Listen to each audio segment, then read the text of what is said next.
வாழ்க வையகம், வாழ்க வையகம், வாழ்க வளமுடன். குரு வாழ்க, குருவே துணை. திருப்பூர் ஜூம் இணையதளத்தில் இணைந்துள்ள சகோதர சகோதரிகள் ஒவ்வொருவருக்கும், ஒருங்கிணைப்பாளர்கள் அனைவருக்கும் எனது பணிவான மதிய வணக்கங்கள்.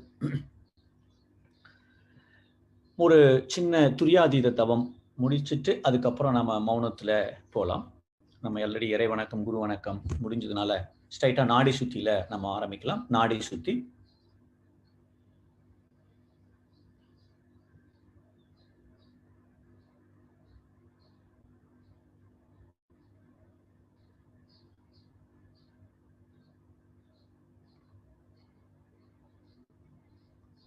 நல்லா நிமிர்ந்து உட்கார்ந்துட்டு செய்கிறோம்.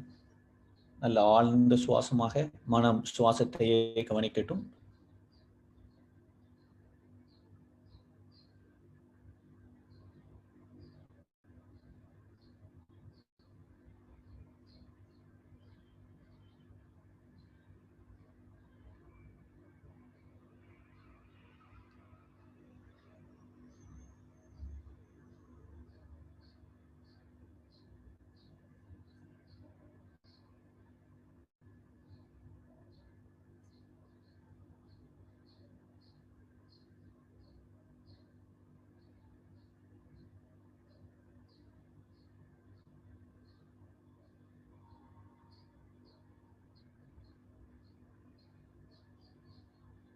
தண்டுவட சுத்தி.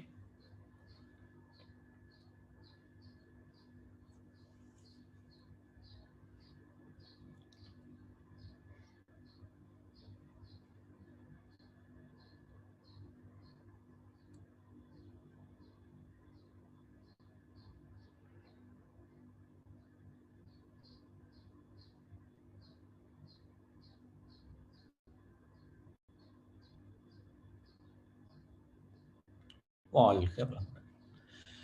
நாம் அமர்ந்துள்ள இடத்தை சுற்றிலும் நல்ல தெய்வீக ஆற்றலே நிரம்பின. நாம் அமர்ந்துள்ள இடத்தை சுற்றிலும் நல்ல தெய்வீக ஆற்றலே நிரம்பின. நாம் அமர்ந்துள்ள இடத்தை சுற்றிலும் நல்ல தெய்வீக ஆற்றலே நிரம்பின. அருட்பேராற்றல் உடலிலே, உயிரிலே அலையாக பாய்வதை உணர்கிறோம். அருட்பேராற்றல் உடலிலே, உயிரிலே அலையாக பாய்வதை உணர்கிறோம். அருட்பேராற்றல் உடலிலே, உயிரிலே அலையாக பாய்வதை உணர்கிறோம். அருட்பேராற்றல் இரவும் பகலும் எல்லா நேரங்களிலும் எல்லா இடங்களிலும் எல்லா தொழில்களிலும் உறுதுணையாகவும் பாதுகாப்பானதாகவும் வழி நடத்துவதாகவும் அமையுமாக. அன்னைக்கு வணக்கம், தந்தைக்கு வணக்கம், ஆசானுக்கு வணக்கம். துரிய தவம் ஏற்ற இருக்கிறோம். தொடக்கம் ஆக்னை. மனம் புருவ மத்தியில் உயிரை கவனிக்கட்டும். ஆக்னை.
துரியம்,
வேறு ஏதாவது எண்ணங்கள் வந்தாலும் அதை தவிர்த்து தொடர்ந்து துரியத்தில் தவம் ஏற்றுவோம்.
வாழ்க வளமுடன். தவத்தை நிறைவு செய்கிறோம். தவ ஆற்றலை உடல் முழுவதும் பரவ விட்டுக் கொள்வோம். தவ ஆற்றலினால் உடலும் உள்ளமும் தூய்மையும் மேன்மையும் அடையட்டும். தவ ஆற்றலை அப்படியே உடல் முழுவதும் பரவ விட்டுக் கொண்டு உணர்வாக்கிக் கொள்வோம்.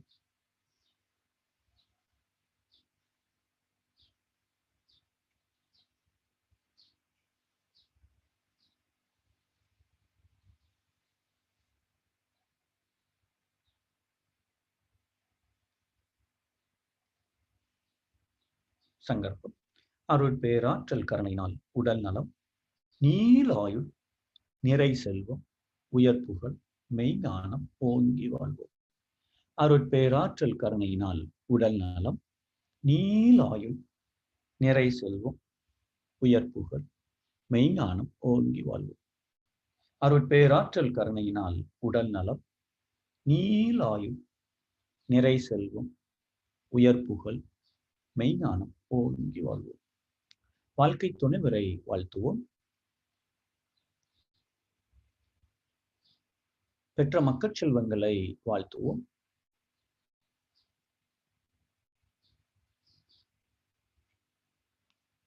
உடன் பிறந்த சகோதர சகோதரிகளை வாழ்த்துவோம்.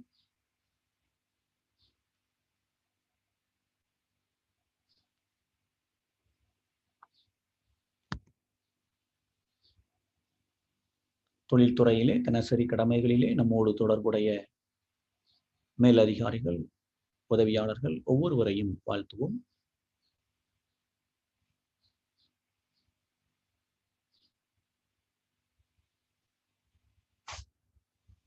இன்னல் புரிவோர்கள் யாரேனும் இருப்பினும் அவர்களையும் வாழ்த்துவோம்.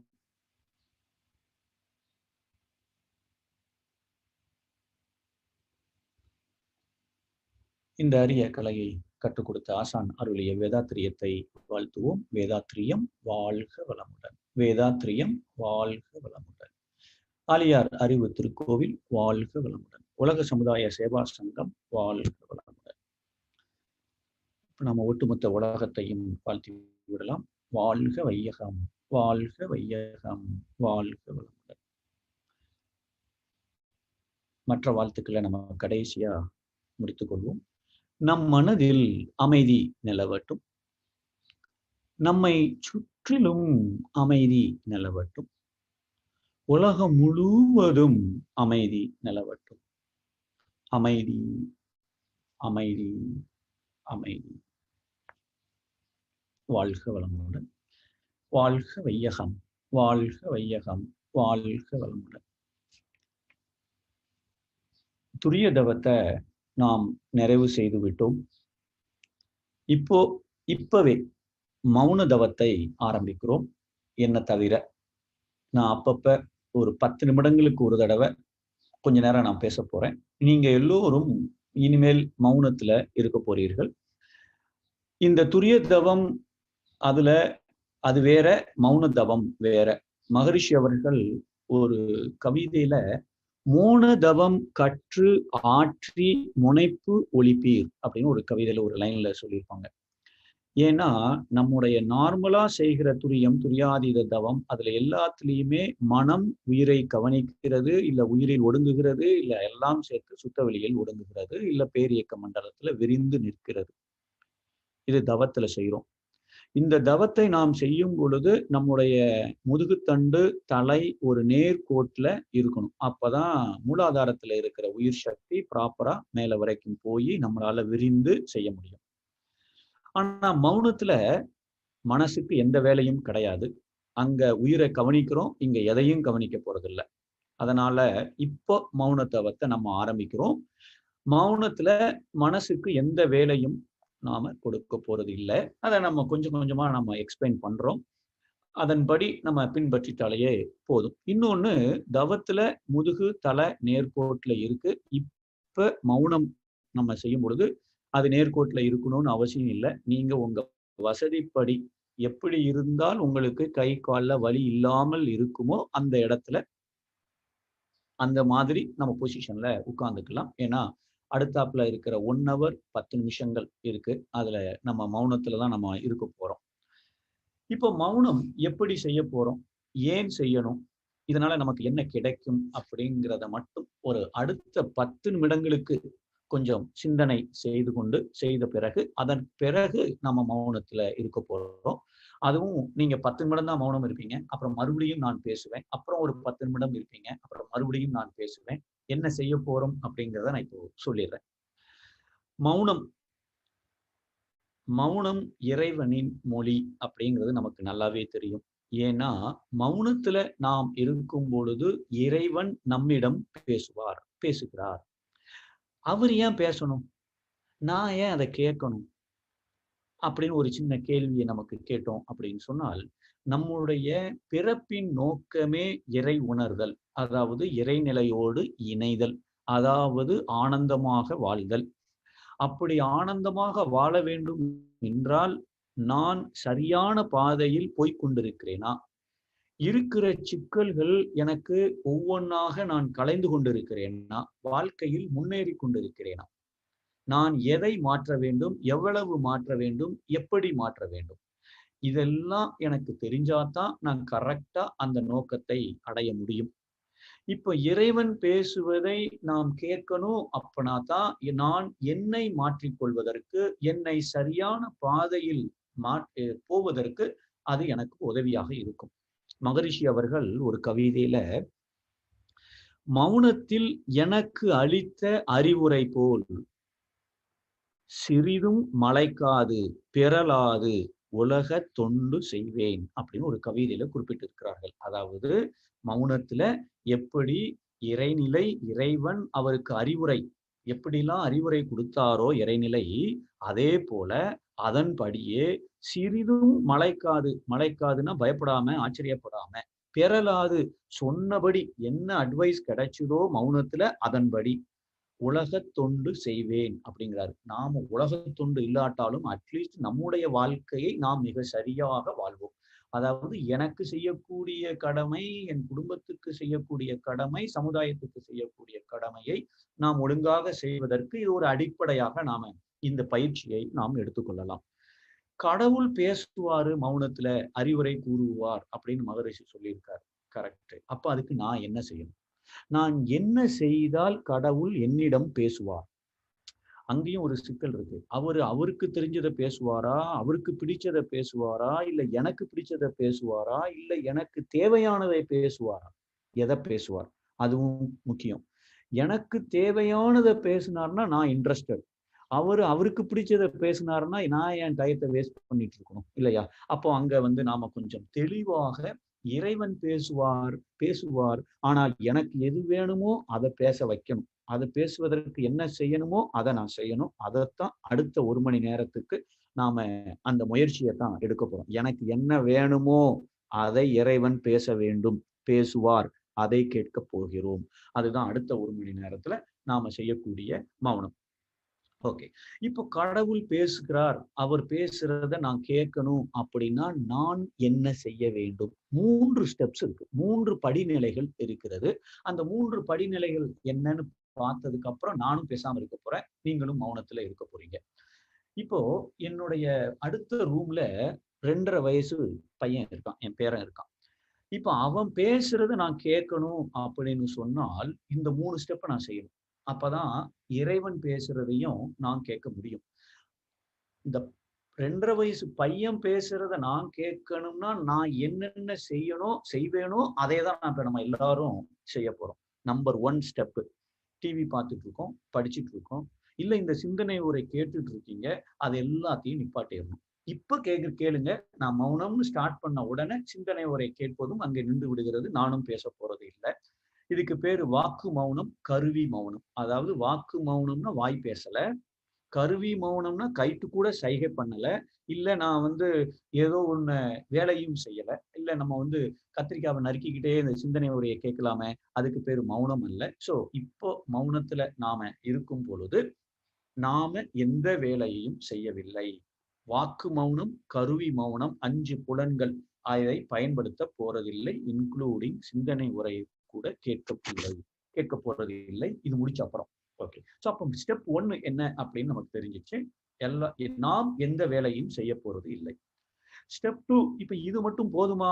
பக்கத்து ரூம்ல இருக்கிற பையன் பேசுறத நான் கேட்கணும் அப்படின்னு சொன்னால் கேட்காது, போதாது. ஏன்னா இப்ப நான் எந்த வேலையும் செய்ய போறது இல்லை. டிவி ஆஃப் பண்ணிட்டேன், புக்கை கீழே வச்சுட்டேன், எதையுமே செய்ய போறது இல்லை, வாயையும் மூடிடுவேன். ஆனாலும் என் மனம் யோசிச்சுட்டு இருக்கும்.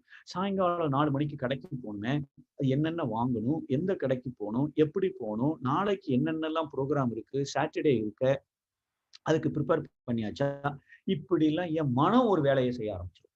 இப்போ வாக்கு மௌனம், கருவி மௌனம் என்பதற்கு அடுத்த ஸ்டெப் என்ன? 2வது ஸ்டெப் என்னன்னா, மனதிற்கும் வேலை கொடுக்க கூடாது. இல்லாட்டி மனசு என்ன செய்யும், ஏதாவது ஒண்ணு அதை பிக்கப் பண்ணி அந்த மௌனத்தை, அந்த மனம் ஏதாவது ஒண்ண யோசித்துக் கொண்டிருக்கும். வாழ்க வளமுடன். சவுண்டு கம்மியா இருக்குன்னு இருக்காங்க. நான் கொஞ்சம் சத்தமா பேசுறேன். வாழ்க வளமுடன். இப்போ ஸ்டெப் 1ல நாம் செயல்களை நிப்பாட்டிட்டோம். ரெண்டாவது ஸ்டெப்ல என்ன செய்ய போறோம்? மனம் தன்னுடைய வேலையையும் செய்யக்கூடாது. மனசுக்கு ஒரு வேலையை கொடுக்க கூடாது. மகரிஷி அவர்கள் ஒரு கவிதையில குறிப்பிட்டிருப்பார்கள், பேசா நோன்பு என்பது வாய் மூடல் அல்ல, வாயை மட்டும் மூடுறது இல்ல மௌனம் என்பது. அதற்கு அடுத்த லைன், பெரிய மறைபொருள் மனதை அறியும் ஆய்வே. மௌனம்னா என்னன்னா பெரிய மறைபொருள், மனதை அறியும் ஆய்வே. இந்த பெரிய மறைபொருள் எது என்றால் கருமையம், மகா மறைபொருள் என்று குறிப்பிட்டிருப்பார்கள். ஓரறிவு தாவரத்திலிருந்து அத்தனையும் அங்கு இருக்கிற மிகப்பெரிய பதிவுகளின் ஒரு பொக்கிஷம். அந்த மகா மறைபொருள் கருமையம் என்னிடம் இருப்பதினால் அங்க என்னென்னலாம் பதிந்து இருக்கிறதோ அந்த பதிவுதான் பிரதிபலிப்பாகி எண்ணமாக என் மனம் எடுத்து காமித்துக் கொண்டு இருக்கிறது. அப்ப இந்த மனசுன்னா என்ன?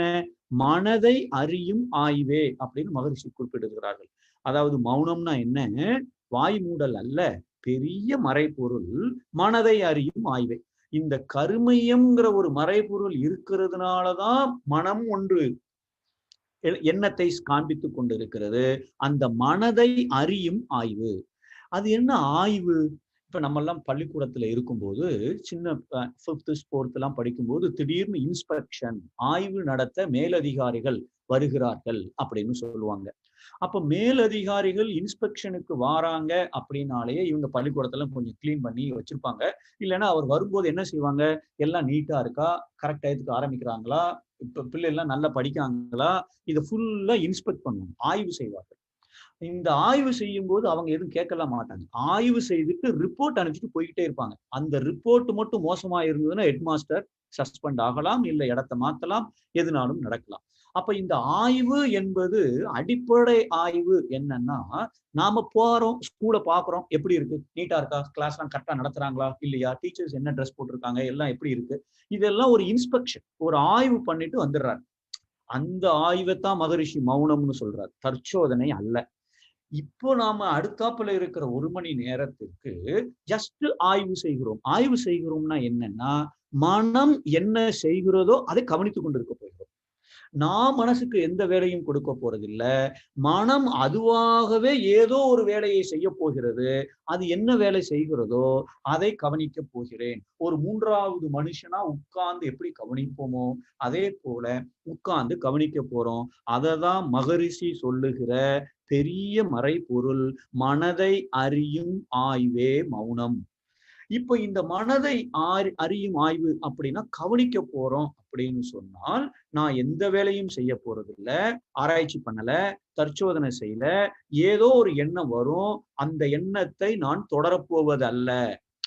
ஐயையோ, அந்த ஆளுக்கு போன் பண்றேன்னு சொன்ன முந்தானத்து மறந்தே போச்சே, 3 நாள் ஆச்சே, அவர் அவசரம்னு சொன்னாரே, ஐயையோ பாவம் மறந்து போச்சே, இப்படி ஒரு எண்ணம் வரும், மறந்து போச்சேன்னு. அதை தொடர போறது இல்ல, அப்படியே தூக்கி தூர போட்டுறீங்க.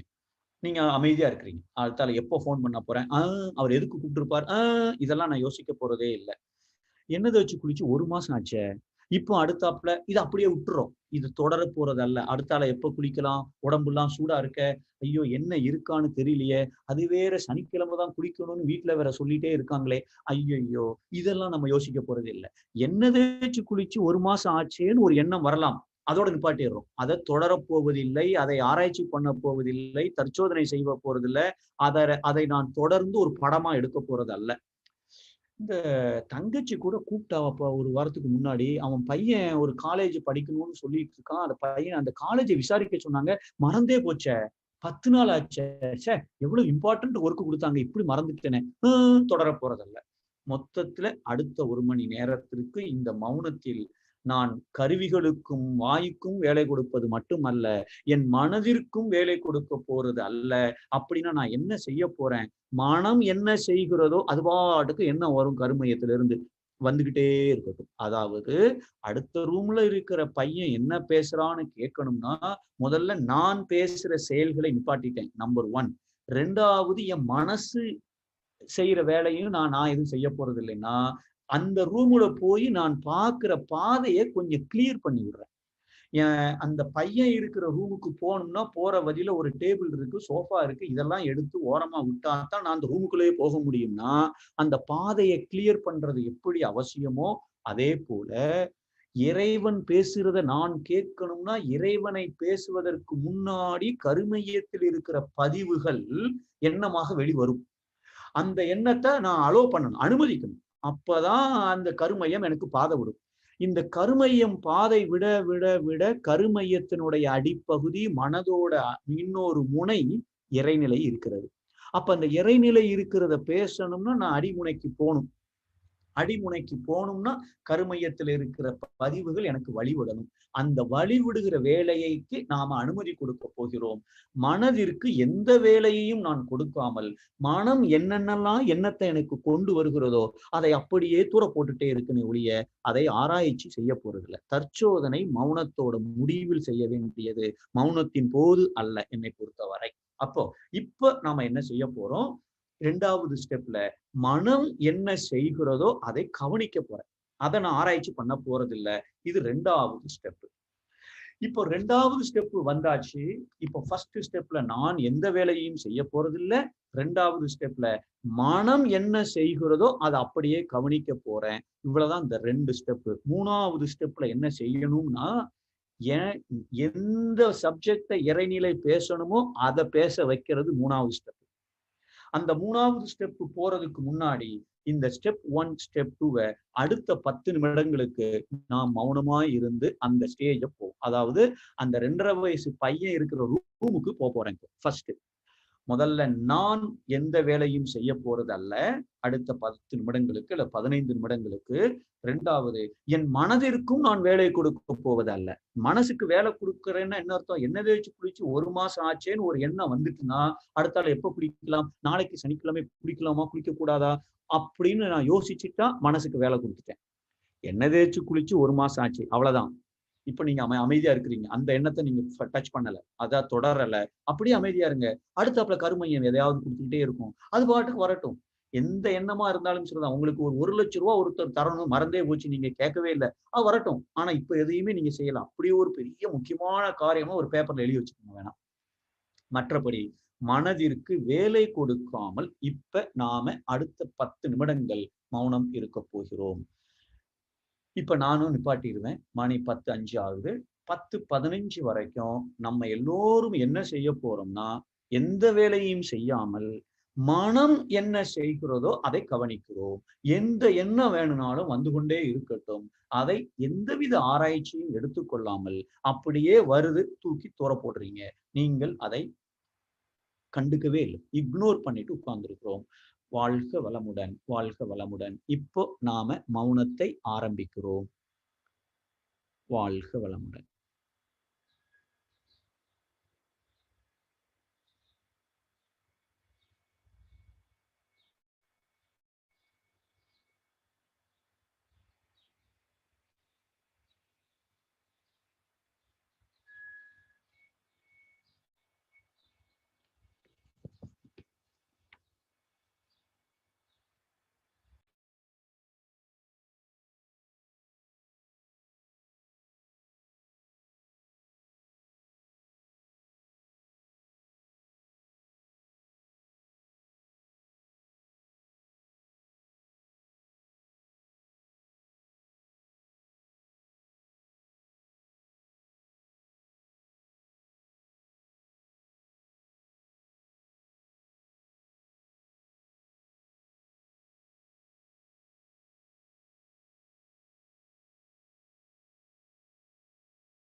வாழ்க வளமுடன், வாழ்க வளமுடன்.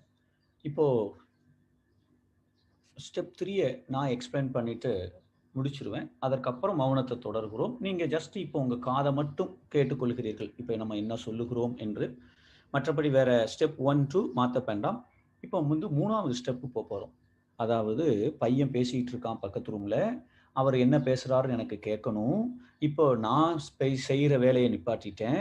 இப்போ அந்த ரூமுக்கு போறதுக்கு உண்டான பாதையையும் நான் கிளியர் பண்ணிட்டேன். இப்போ அந்த ரூமுக்கு நெருங்கியாச்சு. அதாவது இறைவனை நெருங்கி கொண்டிருக்கிறோம். பாதை கிளியர் ஆகி விட்டது. இப்போ காட் பேசுறது கேட்க ஆரம்பிச்சிரும். ஆனா அவர் எதை பற்றி, அவருக்கு பிடிச்சதையா, எனக்கு பிடிச்சதையா, எனக்கு தேவைப்படுறதையா, எனக்கு இருக்கிற சிக்கலை பற்றியா, இல்ல நான் வாழ்க்கையில எப்படி முன்னேறணும் என்பதை பற்றியா, எதை பேச போறாரு அப்படிங்கிறது முக்கியம். நார்மலா அந்த 2.5 வயசு பையன் அங்க இருக்கான். இப்போ அவன் எனக்கு பிடிச்சத பேசுவானா, அவனுக்கு பிடிச்சத பேசுவானா? அவன் அவனுக்கு பிடிச்சத பேசுவான். ஆனா இப்ப நான் திடீர்னு அவன் முன்னாடி ஒரு யானை பொம்மைய போட்டா, அவன் என்ன பண்ணுவான்? "ஏய் யானை எவ்வளவு பெருசு காது" அப்படின்னு அந்த யானைய பத்தி பேச ஆரம்பிச்சுருவான்.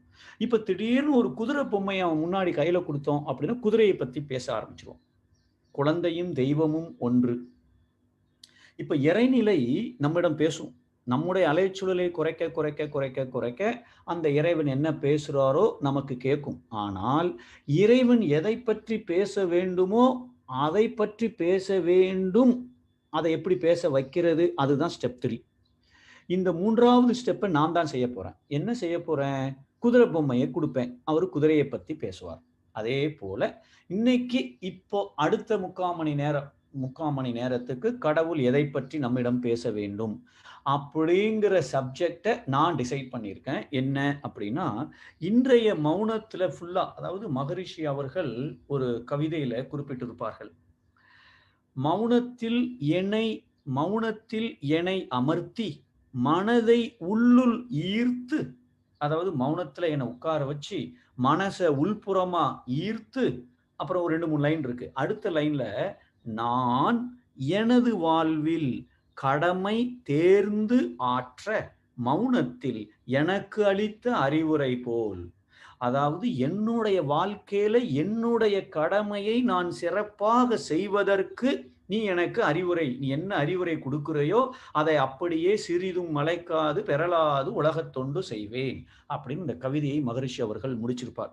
அது இன்னொரு கவிதையில மகரிஷி அவர்கள், கடவுளை அறிந்தோர் கடமையில் வாழ்வர். நமக்கு கடவுளை யாரெல்லாம் அறிந்து விட்டோம்னு நினைக்கிறோமோ அவர்கள் கடமை, கடமை, கடமை. இது ஒன்றுதான் அவர்களுடைய தினசரி வாழ்க்கையில மெயின் ஃபோக்கஸாக இருக்கும். அப்ப நான் இன்னைக்கு இந்த மௌனத்தில சிறப்பாக நான் ஒரு சப்ஜெக்ட் எடுத்திருக்கிறேன். அது என்ன அப்படின்னா, சிறப்பாக ஆய்வு செய்ய போகிற சப்ஜெக்ட் கடமை அப்படிங்கிற ஒரு சப்ஜெக்டை மட்டும் இன்றைய மௌனத்திற்கு எடுத்திருக்கிறோம். இப்ப நாம என்ன செய்ய போறோம்? 3வது ஸ்டெப்ல கடமையை பற்றி கடவுள் என்ன சொல்ல போறார்? அதை தான் நாம கேட்க போறோம். ஆனா அவரு சொல்றத கேட்கணும்னா முதல்ல நான் என்ன செய்யணும்? பாதை கிளியர் ஆகணும். அப்ப இந்த கருமையத்துல இருக்கிற அது சம்பந்தப்பட்ட அத்தனை பதிவுகளும் எண்ணமாக வெளியில வரணும். அதெல்லாம் வெளியில வந்ததுக்கு அப்புறம் தான் அந்த சப்ஜெக்ட பத்தி இறைநிலை என்ன பேசுறாருன்னு எனக்கு கேட்கும். கண்டிப்பாக இதற்கு இந்த 1 மணி நேரம் அப்படி என்பது ரொம்ப ரொம்ப ரொம்ப ரொம்ப குறைவு. யாரு ரெகுலரா மௌனம் பண்ணி இருக்கிறார்களோ அவர்களுக்கு இந்த இறைநிலை இந்த சப்ஜெக்ட பத்தி என்ன பேசுங்கிறதுங்கிறது எனக்கு கிடைக்கும். ஆனாலும் இது ஒரு ட்ரெய்லர் மாதிரி வச்சுக்கோமே. நம்ம முயற்சி எடுப்போம். பர்டிகுலரா நீங்க திருப்பூர் ஜோன்ல இருக்கிறவங்க நிறைய மௌனத்தில் கலந்து கொண்டிருக்கிறீர்கள். ஸோ நிறைய கண்டிப்பாக இதுவும் வாய்ப்புகள் இருக்கிறது. இப்ப 3வது ஸ்டெப்ல என்ன செய்ய போறோம்? நீங்க 1வது ஸ்டெப், 2வது ஸ்டெப் அப்படியே கண்டினியூ பண்றீங்க. நான் சிந்தனை இப்ப இந்த உரையை முடிச்ச உடனே 2 நிமிஷத்துல முடிச்சிட போறேன். அடுத்தாப்புல ஒரு 10 நிமிஷம் மௌனத்துல இருக்க போறோம். இந்த மௌனத்துல இப்ப என்ன செய்ய போறேன்? இந்த பாப்பாக்கு ஒரு குதிரை பொம்மையை கொடுத்து குதிரையை பத்தி பேச வைக்கிற மாதிரி இப்ப நான் ஒரு சில எக்ஸாம்பிள்ஸ் சொல்ல போறேன்.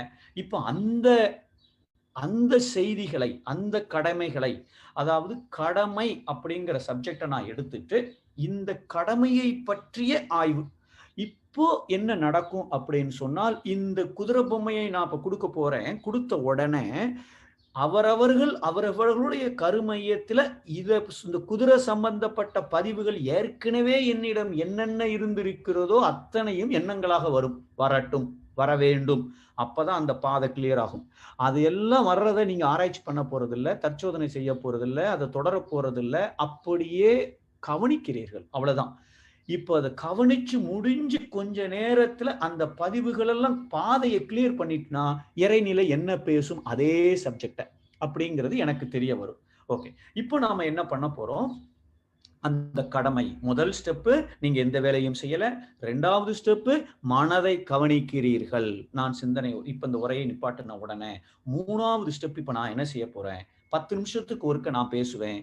நீங்க அடுத்த 10 நிமிடம் அந்த கடமையை பற்றி மனம் என்ன சொல்லுகிறது என்பதை கவனிக்கிறீர்கள். மேபி கடைசியில அந்த இறைநிலை பேசுறோம். அதோட சேர்ந்து இறைநிலை வரலாம். நமக்கெல்லாம் கடவுள் சில பேர், நிறைய பேர் என்ன கற்பனை பண்ணிக்கிறோம், இது என்னுடைய உள்ளுணர்வு தான், கடவுள் தான் இப்படி சொல்லியிருக்கார் அப்படின்னு நினைச்சிட்டு சில விஷயங்களை நினைக்கிறோம். ஆனா அது என்னுடைய பதிவின் வெளிப்பாடா கூட இருக்கலாம். இந்த டிஃபரன்ஸ் நான் கண்டுபிடிக்கணும் அப்படின்னா மௌனம் தான் அந்த ஒன்லி வழி, ஒரே வழி. மௌனம் இருக்க இருக்க இருக்க உண்மையான உள்ளுணர்வு எது, என்னுடைய பதிவின் காரணமாக வந்த எண்ணம் எது என்பதை நான் தெளிவாக புரிந்து கொள்ள முடியும். இப்போ மகரிஷி சொல்லி இருக்கிறது நமக்கு ஞாபகம் இருக்கு. மௌனத்தில் என்னை அமர்த்தி மனதை உள்ளுள் ஈர்த்து, அதுக்கப்புறம் நான் எனது வாழ்வில் கடமை தேர்ந்து ஆற்ற மௌனத்தில் எனக்கு அளித்த அறிவுரை போல் சிறிதும் மலைக்காது பெறலாது. இப்போ ஃபர்ஸ்ட் மௌனம், இந்த கடமையை பற்றிய இது நான் ஒரு குதிரை பொம்மை கொடுக்க போறேன்னு சொன்னேன். என்னன்னா இப்ப நான் சில கேள்விகளை கேட்க போறேன். அந்த கடமைகள், அதாவது நான் எனக்கு செய்ய வேண்டிய கடமையை ஒழுங்காக செய்கிறேனா? பசி வந்த அப்புறம்தான் சாப்பிடுகிறேனா? இல்ல பசி வந்து அட்லீஸ்ட் 1/2 மணி நேரம் கழித்து, மகரிஷி சொல்லுகிற மாதிரி 1/2 மணி நேரம் கழித்து தினசரி 3 நேர உணவையும் சாப்பிடுகிறேனா? சாப்பிட்டுட்டு இருக்கும் பொழுதே உணவை மட்டும் நினைத்து சாப்பிடுகிறேனா? இல்ல டிவியை பார்த்துட்டு, வாட்ஸ்அப் பார்த்துட்டு பேசிட்டு சாப்பிடுகிறேனா? முக்கா வயிறு தான் சாப்பிடுறேனா? இல்ல முழு வயிறும் சாப்பிடுகிறேனா? அளவுக்கு குறைக்குள்ள சாப்பிடுகிறேனா? இல்ல அளவு மீறி சாப்பிடுகிறேனா? சாப்பிடும் பொழுது தண்ணீர் குடிக்கிறேனா? இல்ல சாப்பிட மட்டும் செய்கிறேனா? சாப்பிட்டு தினசரி அட்லீஸ்ட் ஒரு பழமாவது நான் தினசரி எடுத்துக்கொள்கிறேனா? எடுத்துக்கொள்ளவில்லையா? தினசரி காலையில 6 மணிக்கு முன்னாடி என்னுடைய காலையிலே செல்ல வேண்டிய கழிவுகள் என் உடலை விட்டு வெளியேறி விடுகிறதா? விடலையா? இதெல்லாம் உணவு சம்பந்தப்பட்ட பதிவுகள் என்னெல்லாம் என் கருமையத்தில் இருக்கிறதோ அத்தனையும் இப்ப வர ஆரம்பிக்கும். நீங்க அந்த ஸ்டெப் 1, 2 ஃபாலோ பண்ணும்போது. நான் ஒரு குதிரை பொம்மையை பாப்பாட்ட கொடுத்துட்டேன். எதை பற்றி? நான் உணவுங்கிற ஒரு விஷயத்துல என்னுடைய கடமையை சரியாக செய்கிறேனா? இந்த ஒரு சின்ன ஆய்வு தான். இப்போ மௌனம் தொடங்குகிறோம். அடுத்த ஒரு 5 நிமிடம் இல்ல 8 நிமிடங்களுக்கு 10:22 ஆகுது. 10:30 வரைக்கும் நீங்கள் உங்கள் மனதை கவனிக்கிறீர்கள். என்னென்ன எண்ணங்கள்லாம் வருது, இந்த உங்களுடைய உணவை பற்றி, நீங்கள் எந்த அளவுக்கு உணவை கடமை எப்படி செயல்படுத்துகிறீர்கள், பின்பற்றி இருக்கிறீர்கள். இதோடு சேர்ந்து இறைநிலையும் பேசலாம், இல்ல கடைசியாவும் பேசலாம். Just observe your thoughts. இப்போ மனம் என்ன செய்கிறதோ அதை கவனிக்கவும். வாழ்க வளமுடன். மௌனத்தை தொடரலாம்.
வாழ்க வளமுடன், வாழ்க வளமுடன். எல்லாரும் அப்படியே இருங்க. அதாவது ஸ்டெப் 1, ஸ்டெப் 2. இப்போ நாம இந்த எனக்கு நான் செய்யக்கூடிய கடமையில உணவை பற்றிய ஒரு சின்ன ஆய்வு நம்ம மனம்ல, நம்முடைய கருமையத்துல பதிவுகள் என்னென்ன இருக்கு அப்படிங்கிறது எண்ணமாக நமக்கு வந்திருக்கும். அந்த பதிவுகள் எல்லாம் வந்துடுச்சு அப்படின்னா, அங்க இறைநிலை, அங்க இன்ட்யூஷனாக சில பேருக்கு சில எண்ணங்கள் தோன்றி இருக்கலாம். அதை இப்போ ஆராய்ச்சி பண்ண வேண்டாம். அதை நம்ம கடைசியாக பார்த்துக் கொள்ளலாம். செஷன்லாம் முடிஞ்ச அப்புறம் நீங்க அது என்ன சொல்லுச்சு, அது கரெக்ட்டா இல்லையா? நான் அதை நிச்சயமாக இறைநிலை கொடுப்பது என்பது என்றால், அது நன்மையாக இருக்கக்கூடியதா தான் இருக்கும். அது எந்த சந்தேகமும் இல்ல. இப்போ டைம் ஷார்ட்டா இருக்கிறதுனால ஒரு ஒரு ட்ரெய்லர். இப்ப நம்ம அடுத்தாப்புல பாப்பாக்கு குதிரையை குடுத்திருந்தோம். உணவை பற்றிய இறைநிலை என்ன பேசுதுன்னு கேட்கணும் என்பதற்காக. இப்ப அடுத்தாப்புல யானையை குடுத்திருந்தோம். இப்ப குதிரையை குடுக்கப் போறேன். அது என்ன அப்படின்னு சொன்னால், இப்போ என்னுடைய நம்ம ஐவகையில 5ல அளவு முறைன்னு சொல்லியிருப்போம். அதுல உணவை மட்டும் நம்ம பார்த்திருக்கோம். அப்ப அடுத்தால ஒரு 5 நிமிஷம் ஷார்ட்டா நம்ம என்ன பண்ணலாம் அப்படின்னு சொன்னால், இந்த உறக்கம் என்பது இயற்கை நமக்கு கொடுத்திருக்கிற மிகப்பெரிய வரப்பிரசாதம். ஜீவகாந்த டேங்க் அப்பதான் ஃபில் அப் ஆகுது. நம்முடைய சீரமைப்பு மண்டலம், உடல்ல ஏதாவது பிரச்சனை இருக்குன்னா, அதை சரி செய்யக்கூடிய ஆற்றலும், அறிவும் நம்முடைய உடலுக்கு இருக்கிறது. ஆனா, அந்த சீரமைக்கிற நேரம் எது என்றால் இரவு நேரம், தூங்கும் பொழுது. அப்போ அதை பற்றி என்னுடைய பதிவுகள் என்ன சொல்லுகிறது என்பதை மனதால் கவனிக்கப் போறோம். இறைநிலை என்ன சொல்லுகிறது என்பதையும் கவனிக்கப் போறோம். அடுத்தால் ஒரு 5 நிமிஷத்துக்கு இந்த உறக்கம், அதோட சேர்ந்து உழைப்பு. இந்த உழைப்பையும் நாம அளவு முறையோடு பயன்படுத்திக் கொள்கிறோமா? அதாவது முதல்ல 10 மணி நைட்டு அதுக்கு முன்னாடி படுத்துடுறோமா? சாப்பிட்டு 3 மணி நேரம் கழித்து தான் உறங்க செல்லுகிறோமா? காலையில எந்திரிச்ச உடனேயே எனக்கு கொட்டாவி வருகிறதா? அப்படின்னா தூக்கம் காணலேன்னு அர்த்தம். காலையிலேயே எனக்கு சுறுசுறுப்பு தன்மை, சோம்பேறித்தன்மை இருக்குன்னா தூக்கம் காணலேன்னு அர்த்தம். பகல் நேரத்துல 9 மணி காலையில 10 மணிக்கெல்லாம் கண்ண சொக்கிட்டு வருதுன்னா தூக்கம் பத்தலேன்னு அர்த்தம். உழைப்பு.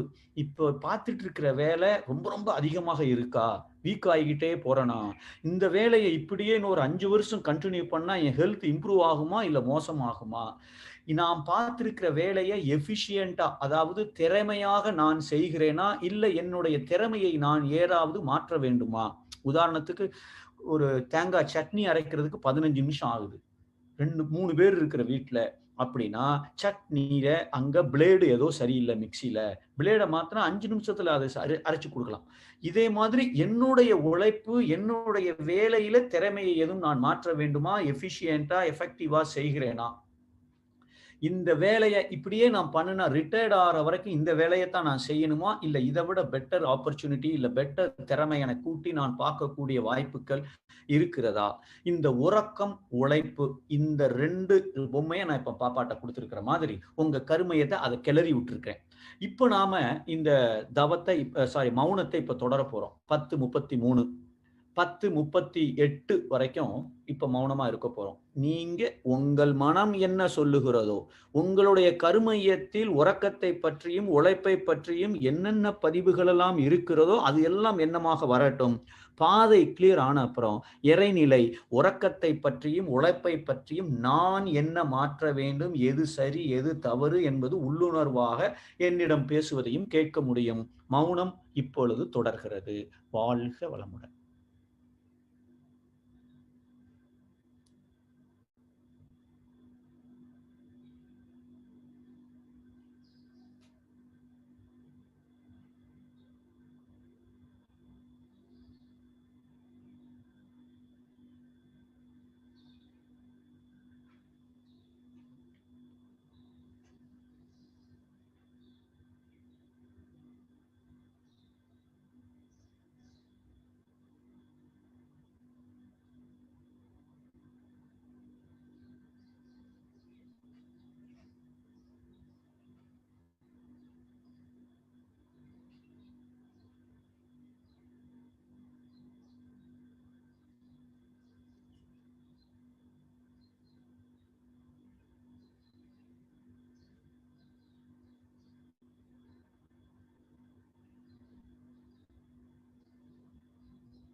வாழ்க வளமுடன், வாழ்க வளமுடன். இப்போ இதுவரைக்கும் நான் என்னுடைய கடமையை எவ்வளவு சிறப்பாக செய்கிறேன், என்ன மாற்றங்கள் தேவை, மௌனத்தில் இறைநிலை என்ன, அதை பற்றி பேசியது. இதுவரைக்கும் நம்ம மௌனத்துல இருந்தோம். இப்ப பாப்பாக்கு வேற ஒரு பொம்மைய குடுக்கலாம் அப்படின்னு பார்க்கிறேன். அடுத்தாப்புல இப்ப 2 நிமிஷத்துல என்னுடைய சிந்தனை முடிந்துவிடும். அதற்கப்புறம் மறுபடியும் ஒரு 5 நிமிடம் நீங்கள் மௌனத்தில் தொடரப் போகிறீர்கள். ஸ்டெப் 1, ஸ்டெப் 2 அப்படியே தான் இருக்கப் போது. எந்தவித மாற்றமும் இல்லை. இப்போ நமக்கு ரொம்ப ரொம்ப தெரியும். மனம் எவ்வளவு முக்கியம் என்பது. இந்த மனவளக்கலை அதுக்காகத்தான் மகரிஷி அவர்கள் கொடுத்திருப்பார்கள். என்னுடைய மனத நான் சரியாக பயன்படுத்திக் கொண்டிருக்கிறேனா? மனம் என்பது ஒரு கத்தி போன்றது. இந்த கத்தி என்கிட்ட இருக்குமேயானால் எப்படி பயன்படுத்துவேன்? ஒரு பாப்பாட்ட இருக்குன்னா, அது தன்னையே கூட குத்திக் கொள்ளலாம். ஒரு டாக்டர்ட்ட இருந்துச்சுன்னா, ஆயிரக்கணக்கான உயிர்கள காப்பாத்த முடியும் ஆப்பரேஷன் செய்து. அப்ப இந்த மனதை நான் சரியாக பயன்படுத்துகிறேனா? அப்படிங்கிற ஒரு சப்ஜெக்ட்ட பற்றி என்னுடைய கருமையத்தில் இருக்கிற பதிவுகள் என்னென்ன சொல்லப்போது, இறைநிலை என்ன சொல்லப்போது. இததான் இப்ப அடுத்த ஒரு 5, 6 நிமிடங்களுக்கு அந்த மௌனத்த நம்ம ஃபாலோ பண்ண போறோம். அதாவது எது எதுக்கெல்லாம் எனக்கு தாங்க முடியாத அளவுக்கு எரிச்சல் வருகிறது, கோபம் வருகிறது. இப்படி கோபம், எரிச்சல் அப்படியே வந்தாலும் எத்தன நிமிடம் கழித்து அது நார்மல் மூடுக்கு மாறுகிறது. காலையில இருந்து நைட் வரைக்கும் எத்தன தடவ ஒரு நாளைக்கு நான் அப்செட் ஆறேன். எதற்கெல்லாம் அப்செட் ஆறேன். காலையில இருந்து நைட் வரைக்கும் நான் எப்பல்லாம் எந்த மாதிரியான எதிர்மறை வார்த்தைகளை பயன்படுத்திக் கொண்டிருக்கிறேன். மனசுக்கு பாரமாக எது எதெல்லாம் என்னை உறுத்திக் கொண்டே இருக்கிறது. பையன் எப்ப பார்த்தாலும் ஃபோன்லயே இருக்கானே, உறுத்திட்டு இருக்குன்னு வச்சுக்குமே. மனசுக்கு பாரமாக என்னென்ன, எது எது என்னை உறுத்திக் கொண்டு இருக்கிறது. எதிர்காலத்தை பற்றிய எந்தெந்த விஷயங்கள்லாம் எனக்கு கொஞ்சம் பயம் என் மனசுல அதிகமாக இருக்கிறது. எத்தனை முறை காலையிலிருந்து நைட்டு வரைக்கும் ஏதோ ஒரு செயலை செய்துவிட்டு, ஐய்யய்யோ! தப்பு பண்ணிட்டோமே, பால பொங்க விட்டுட்டோமே, ஒரு நிமிஷத்துல வெங்காயத்த இப்படி பண்ணிட்டேனே, வெங்காயத்த கடைசியால போட்டுருக்கணும் அப்படின்னு நான் நெனச்சிருக்கேனா? எத்தன தடவ நான் மறந்துட்டேனே அப்படின்னு காலையில இருந்து நைட்டு வரைக்கும் சொல்லுகிறோம். மொத்தத்துல சுருக்கமாக காலையில எந்திரிச்சதுல இருந்து தூங்குற வரைக்கும் நான் சந்தோஷமாக ஒட்டுமொத்த தினத்தையும் நான் கழித்திருக்கிறேனா? இல்லைன்னா எவ்வளவு நேரம் நான் அப்செட் ஆயிருக்கேன். இது மனதை பற்றி இப்ப நான் உங்க கருமையத்த கிளறி விட்டுட்டு இருக்கேன். இப்போ மௌனத்தை நாம தொடரப் போகிறோம். மணி 10:40 10:46 வரைக்கும் இந்த மௌனம். இது சம்பந்தப்பட்ட என்னென்ன எண்ணங்கள் வருகிறதோ, அது பாட்டுக்கு வரட்டும். நீங்க எந்த ஆராய்ச்சியும், பரிசோதனையும் தொடரப் போறதில்ல. அப்படியே 3வது ஆளா உட்கார்ந்து கவனிச்சுக்கிட்டே இருக்க போறோம். அதத்தான் இப்ப அடுத்த 6 நிமிடங்களுக்கு செய்யப் போகிறோம். வாழ்க வளமுடன். மௌனம் தொடர்கிறது.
வாழ்க வளமுடன், வாழ்க வளமுடன்.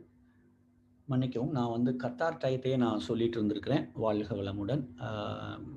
இப்போ மௌனத்த தொடர்கிறோம். அடுத்தாப்புல கடவுள் எதை பற்றி பேச வேண்டும் அப்படின்னு சொல்லிட்டு, வேற ஒரு பொம்மைய இப்ப பாப்பாட்ட குடுக்கப் போறேன். அது என்னன்னா, இப்ப இதுவரைக்கும் நம்ம பார்த்தது என்னுடைய கடமை, என்னுடைய மனம், என்னுடைய உணவு. அதத்தான் நாம இவ்வளவு நேரம் மௌனத்துல இருந்து ஆய்வு செய்தோம். இப்போ என் குடும்பத்திற்கு செய்ய வேண்டிய கடமையை நான் சிறப்பாக செய்கிறேனா? அத நான் இப்போ கிளறி விடப் போறோம். இப்போ என் ஒரு நான் ஒரு மனைவி அப்படின்னா, என்னுடைய கணவனுக்கு நான் மனைவியாக எப்படி இருக்கிறேன்? எனக்கு 10க்கு எத்தன மார்க் என் வீட்டுக்காரர் போடுவாரு? 10க்கு 10 போடுவாரா? 10க்கு 5 போடுவாரா? இல்ல 4 போடுவாரா? அதே மாதிரி ஒரு என்னுடைய மனைவிக்கு நான் எந்த அளவு சிறப்பாக ஒரு கணவனாக நான் வாழ்ந்து கொண்டிருக்கிறேன். என் ஒய்ஃப் கிட்ட எனக்கு மார்க் போடுமா? ஓவராலா உனக்கு நான் எவ்வளவு சூப்பரா கணவனாக இருக்கிறேன். 10க்கு 10 போடுவாரா? இல்ல சார் நெகட்டிவ் மார்க் போடலாமான்னு கேட்பாரா? இப்போ எத்தன மார்க்கு நான் கணவன்கிற ஒரு ரோல நான் சிறப்பாக செய்கிறேன். அக்கார்டிங் டூ மை ஒய்ஃப் என்னுடைய ஒய்ஃப் மனசுப்படி. அப்படின்னு நானே இத இப்ப யோசிக்கிறேன். இப்ப நீங்க யோசிக்க வேண்டாம். நீங்க பாட்டுக்கு உட்காருங்க. கருமையத்துல என்ன இருக்கோ அது பாட்டுக்கு வந்துட்டு இருக்க போகுது. அதத்தான் இப்ப நம்ம செய்ய போறோம். ஒரு அப்பாவாக என்னுடைய பையனுக்கு, என்னுடைய பொண்ணுக்கு நான் எப்படி செயல்பட்டுக் கொண்டிருக்கிறேன்? ஒரு பையனாக என்னுடைய அப்பாக்கு நான் மகளாக நான் எப்படி ஒரு குழந்தையாக அவர்கள் எனக்கு என்ன மார்க் குடுப்பாங்க? நல்ல பையன் தான் எங்க அம்மா மார்க் போடுவாங்களா? 10க்கு 10 போடுவாங்களா? 10க்கு 8 போடுவாங்களா? தினசரி வாழ்க்கை கூட சிரிச்சு ஒரு சந்தோஷமா ஒரு 10 நிமிஷமாவது பேசியிருக்குமா? சாப்பிட்டியா? தூங்குனியா? இது பிசினஸ் டாக். அவர்களுடைய உணர்வுகளை புரிந்து கொண்டு சிரித்து பேசியிருக்கிறோமா? எத்தனை தடவை காலையிலிருந்து நைட்டு வரைக்கும் நம்ம குடும்ப உறுப்பினர்களை பாராட்டி இருக்கிறோம். குழந்தையா இருக்கட்டும், வீட்டுக்காரரா இருக்கட்டும், அப்பாவா இருக்கட்டும். சூப்பரா பண்ணியிருக்க, சூப்பரா பண்ணியிருக்கேன்னு எத்தனை தடவை காலையிலிருந்து நைட்டு வரைக்கும் பார்த்திருக்கிறோம். வாழ்க்கை துணைக்கு ஏதோ ஒரு டென்ஷன் என்றால் முதல்ல மனைவிக்கு டென்ஷன்னா வீட்டுக்காரர கூப்பிட்டு சொல்லுவாங்களா? இல்ல அவங்க ஃப்ரெண்ட கூப்பிட்டு சொல்லுவாங்களா? எந்த அளவுக்கு நான் அவர்களிடம் ஒரு நெருக்கமான உறவை வைத்திருக்கிறேன்? என் குழந்தைகளோடு ஒரு குவாலிட்டி டைம நான் ஸ்பெண்ட் பண்ணியிருக்கேனா? இல்லையா? இப்படி இந்த குடும்பத்திற்கு நான் எப்படி கடமைகளை இதுவரைக்கும் செய்திருக்கிறேன், செய்து கொண்டிருக்கிறேன். இதுதான் இப்போ. இப்போ மணி அ 1:50 ஆகுது உங்க டயத்துக்கு. கரெக்ட்டா ஒரு 5 நிமிஷத்துல இதான் லாஸ்ட் அ மௌனத்துல உள்ள ஆய்வு. அத இப்போ ஆய்வு செய்ய போறோம். என்ன செய்ய போறோம்? நீங்க எதையுமே செய்ய போறதில்ல. ஸ்டெப் 1, ஸ்டெப் 2, ஸ்டெப் 3லயும் மனம் கருமையத்துல இது சம்பந்தப்பட்ட பதிவுகள் என்ன இருக்கிறதோ அது வரட்டும். அத அப்படியே ஆராய்ச்சி பண்ண போறதில்ல. அப்படியே விட்டுர்றோம். அத தாண்டி பாதை கிளியர் ஆயிட்டுனா, இன்ட்யூஷனா எதுனாலும் வரலாம். மணி இப்போ 1:20 ஆகுது. சாரி 1:20 ஆகுது. அடுத்த 5 நிமிடத்திற்கு நாம இப்போ அ மௌனம் தொடர்கிறோம். வாழ்க வளமுடன். 1:20லிருந்து 1:25 வரைக்கும்.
வாழ்க வளமுடன், வாழ்க வளமுடன், வாழ்க வளமுடன். அப்படியே கொஞ்ச நேரம் மூலாதாரத்துல தவத்தை தொடருவோம். எல்லோரும் மூலாதாரத்தில் உயிரை கவனிப்போம் ஒரு சில நிமிடங்களுக்கு. வாழ்க வளமுடன்.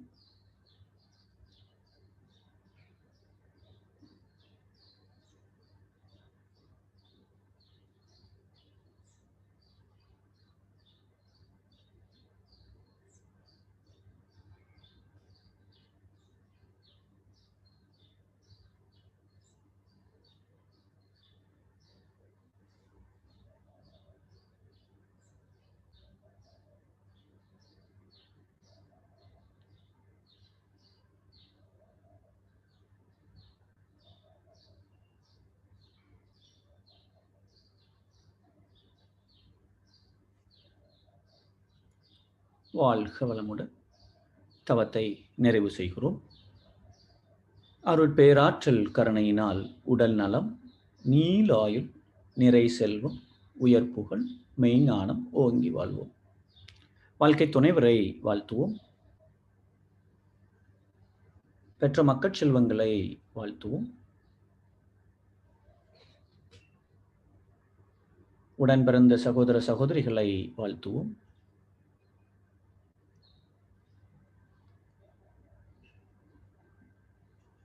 நெருங்கிய உறவினர்களை, முக்கிய நண்பர்களை வாழ்த்துவோம். தொழில்துறையில் நம்மோடு தொடர்புடைய சகோதர சகோதரிகள் அனைவரையும் வாழ்த்துவோம்.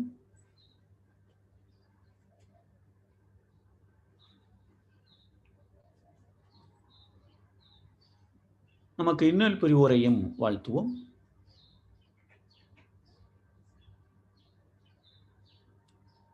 ஆசான் அருளிய வேதாத்திரியத்தை வாழ்த்துவோம். ஆலியார் அறிவு திருக்கோவிலை வாழ்த்துவோம்.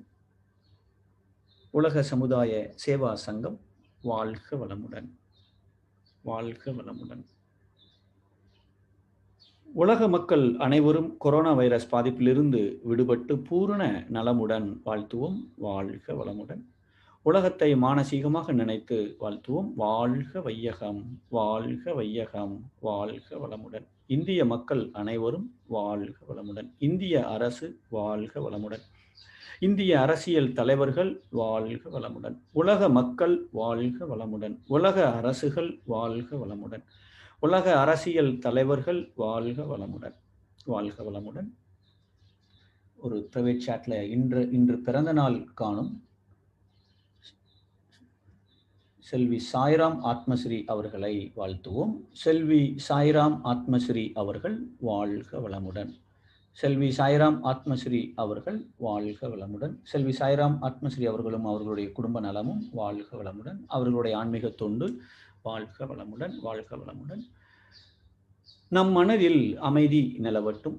நம்மை சுற்றிலும் அமைதி நிலவட்டும். உலகம் முழுவதும் அமைதி நிலவட்டும். அமைதி, அமைதி, அமைதி. வாழ்க வளமுடன், வாழ்க வளமுடன். இன்றைய மௌனத்தில் கலந்து கொண்ட அத்தனை பேருக்கும் நன்றி. வாய்ப்பு அளித்த நல்ல உள்ளங்களுக்கும் நன்றி. இந்த மௌனம் நாம ஒரு ஷார்ட் டயத்துல தான் இதை பண்ணியிருக்கோம். அதை நம்ம தொடர்ந்து ரொம்ப நேரமா அப்படி செய்கிறோம் அப்படின்னா உண்மையிலேயே இறைநிலை எதை பற்றி பேச வேண்டுமோ அதை நம்ம கேட்கக்கூடிய ஒரு வாய்ப்பை நம்ம உருவாக்கி கொள்ள முடியும். அதை நம்ம வீட்டில் ஒவ்வொருவரும் தொடர்ந்து இதை செய்து அந்த பலனை அடைய எல்லாம் வல்ல இறையொருளையும் குருவருளையும் வேண்டி வாழ்த்தி வணங்கி விடைபெறுகிறேன். வாழ்க வளமுடன், வாழ்க வளமுடன், வாழ்க வளமுடன்.